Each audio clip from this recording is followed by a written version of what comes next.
Long before you were born, something was decided for you, not in words, not in documents, in patterns. Every family is a system, with unspoken rules, with invisible contracts, with roles no one assigned, that get passed down anyway, generation to generation. The invisible inheritance. It shapes how you experience closeness, how you handle conflict, how much space you allow yourself, and you never signed for it, but you carry it. The family didn't just hurt you, it taught you to turn against yourself. Unmasked psychology. See clearly, live freely, and maybe you can already feel it, without being able to name it. A certain tone of voice, and your body tenses. A silence, and you immediately wonder what you did wrong. Conflict, and you either disappear, or you explode. These reactions don't come from nowhere. They come from a place you may no longer consciously remember, but your body remembers. Your nervous system doesn't forget. And that doesn't mean something is wrong with you. It means your body once learned how to protect you. In this first episode, we look at the foundation of what still lives inside you. The 4 core needs every child has. The wounds that form when those needs go unmet, and the hurt inner child that has been with you ever since. What is a family system? Before we talk about toxic family dynamics, we need to understand what a family actually means, psychologically. A family isn't just a group of people. It's a system with unspoken rules, with invisible hierarchies, with roles no one officially assigned, that everyone knows anyway. A system means when one part changes, the whole system reacts. When a child starts to push back, the system responds, often with more pressure or more silence. Who gets to speak? Who must stay silent? Who is seen and who is overlooked? In healthy families, these rules are flexible. In toxic family dynamics, something different happens.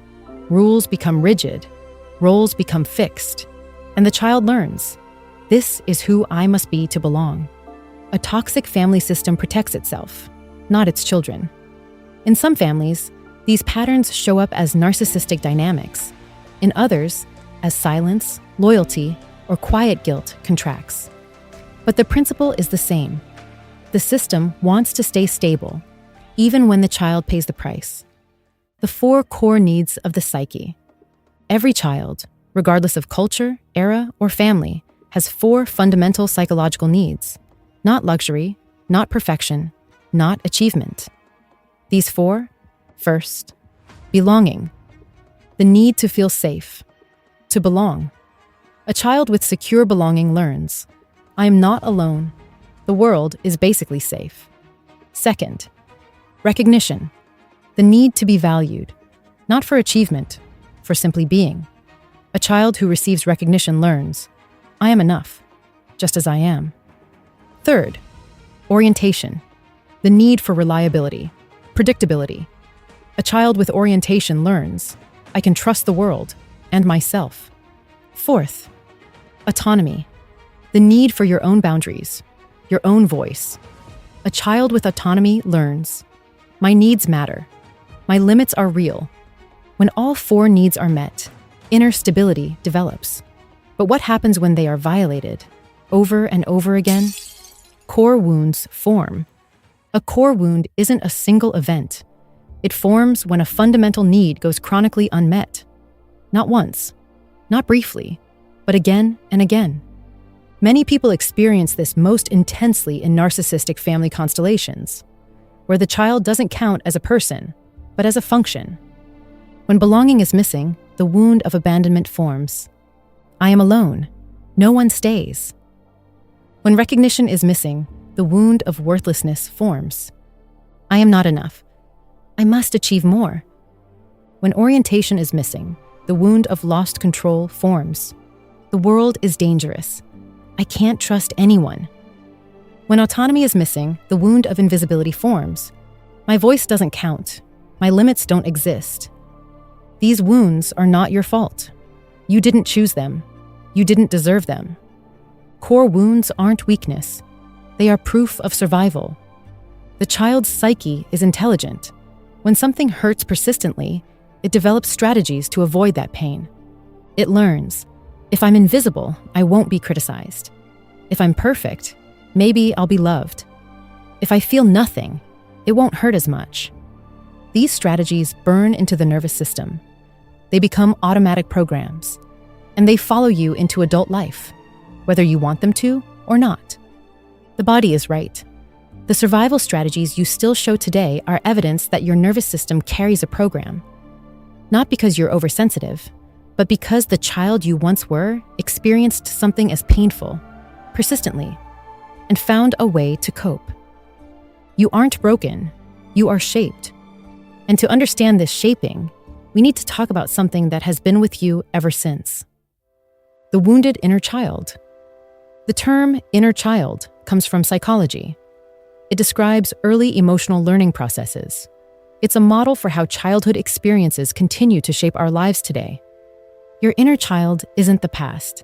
It's the part of you that learned how closeness works, how conflicts end, how safe or unsafe the world is. Your inner child isn't weak. It's highly adapted. The problem isn't that these strategies developed.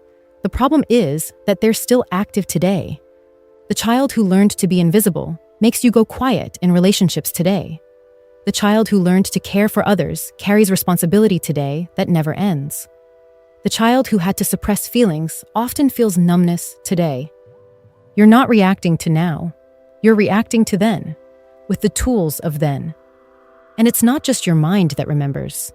Your body has been keeping score. How it burns into the nervous system. Trauma isn't just memory. It's a physical imprint. And this isn't only about what we call extreme events. Trauma forms whenever a child experiences stress over time, without protection, without support, without regulation. Many people don't even know they've been traumatized. They call it personality, or sensitivity, or that's just how I am. In reality, it's a nervous system that learned to be constantly prepared. Psychology calls this hypervigilance, a state of permanent alertness, as if danger is always lurking somewhere. And here, something important happens. The nervous system doesn't distinguish between real danger and felt danger. A critical look, a certain tone of voice, a silence that lasts too long. For your nervous system, that can carry the same signal as a real threat.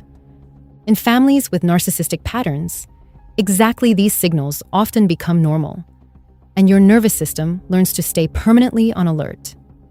When that happens, part of your nervous system activates, what's called the sympathetic nervous system.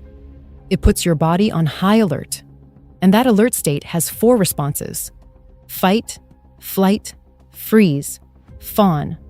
Fight, you become combative, sometimes aggressive. Flight, you withdraw, avoid, work yourself to exhaustion. Freeze, you function but feel nothing. And fawn, over-adapting. You please to stay safe. Most people show combinations. None of these responses is wrong. They were once vital. Your body hasn't forgotten what your mind buried long ago. How it shows up today. These patterns don't disappear when we grow up. They repeat. In relationships, in friendships, at work. Maybe you recognize this. You meet someone. It feels intense, exciting, familiar. But eventually you realize, this person isn't good for you. You stay anyway, not because you're foolish, but because familiar feels like right. Or at work, you work until you're exhausted. Not because you have to, but because stopping feels like failure. Because you learned, only those who achieve are valuable. Or in friendships, you always give more than you receive. You're the one who listens, who comforts, who functions. But when you need something, you don't ask, because you learned that your needs are too much. We don't seek what's healthy. We seek what's familiar. And that has nothing to do with intelligence, nothing to do with education, with success. You can be a leader, run a business, have a career, and still freeze in conflict, or explode, or make yourself small. That's not failure. That's a nervous system searching for safety, trapped in a program that once offered protection and has now become a trap. Intergenerational transmission. Many of these patterns didn't form because someone was cruel. they were passed down, generation to generation. Your parents probably passed on what they themselves never processed, not intentionally, but because they didn't know any different. Understanding doesn't replace accountability, but it provides the map for healing. You are not the problem. You are where it becomes visible. You are not the wound. You can be the healing. One important truth: you are not broken. Not too much, not too little. You are someone whose psyche protected itself in a system that couldn't provide that protection. What you feel today, the patterns, the reactions, aren't signs of weakness. They're signs that a part of you is still trying to protect you, with tools that once worked. Now you can learn new tools. That's what this series is about. Not blame, not victimhood, clarity, understanding, the freedom to choose differently. In the next episode, we go deeper into the roles children take on to survive inside a family system. Why do siblings from the same home grow into completely different adults?